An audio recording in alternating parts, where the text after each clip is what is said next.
కల్కి 2898 ఏడి, కల్కి 2898 ఏడి, కల్కి 2898 ఏడి.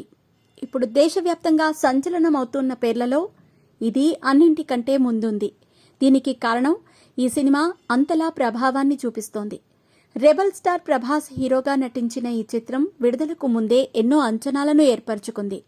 ఫలితంగా ఎంతో గ్రాండ్గా ప్రేక్షకుల ముందుకు వచ్చేసింది. దీనికి టాక్తో పాటు రెస్పాన్స్ కూడా అదిరిపోయేలా లభించాయి.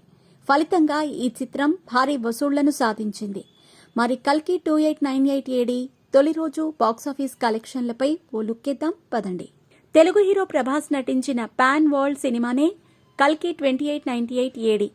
నాగ్ అశ్విన్ తీసిన ఈ మూవీని వైజయంతి మూవీస్ బ్యానర్పై అశ్విని దత్ నిర్మించారు. ఈ చిత్రానికి సంతోష్ నారాయణన్ మ్యూజిక్ అందించాడు. ఈ భారీ బడ్జెట్ చిత్రంలో దీపికా పదుకునే హీరోయిన్గా నటిస్తోంది. అలాగే బిగ్ బి అమితాబ్ బచ్చన్, కమల్ హాసన్, దిశా పటానీలు కీలక పాత్రలు చేశారు. కల్కి 2898 ఏడి మూవీకి నైజాంలో 65 కోట్లు, సీడెడ్లో 27 కోట్లు, ఆంధ్రప్రదేశ్లో 76 కోట్లతో కలిపి తెలుగులో 168 కోట్లు బిజినెస్ అయ్యింది. అలాగే కర్ణాటకలో 25 కోట్లు, తమిళనాడులో 16 కోట్లు, రెస్ట్ ఆఫ్ ఇండియా ప్లస్ హిందీలో 85 కోట్లు, అలాగే కేరళలో 6 కోట్లు, ఓవర్సీస్లో 70 కోట్లతో కలుపుకొని 370 కోట్లు వ్యాపారం జరిగింది. టెక్నికల్ వండర్గా రూపొందిన కల్కి 2898 ఏడి మూవీకి అన్ని ఏరియాల్లోనూ అత్తిరిపోయే పాజిటివ్ టాక్ వచ్చింది.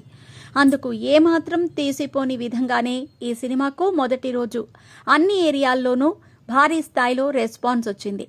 ఫలితంగా ఈ చిత్రం రికార్డు స్థాయిలో ఓపెనింగ్స్ రాబడుతుందని ట్రేడ్ విశ్లేషకులు అంచనాలు వేసిన విషయం తెలిసిందే. ప్రభాస్ హీరోగా నాగ్ అశ్విన్ తెరకెక్కించిన కల్కి సినిమాకు అదిరిపోయే రెస్పాన్స్ లభించింది. ఫలితంగా మొదటి రోజు ఈ చిత్రం తెలుగు రాష్ట్రాల్లో 48 కోట్లు షేర్ వసూలు చేసింది. వరల్డ్ వైడ్ గా అన్ని ఏరియాలను కలుపుకొని 50 కోట్లు రాబట్టింది. ఇలా మొదటి రోజు దాదాపు 100 కోట్ల షేర్తో పాటు 200 కోట్ల గ్రాస్ను ఇది వసూలు చేసింది.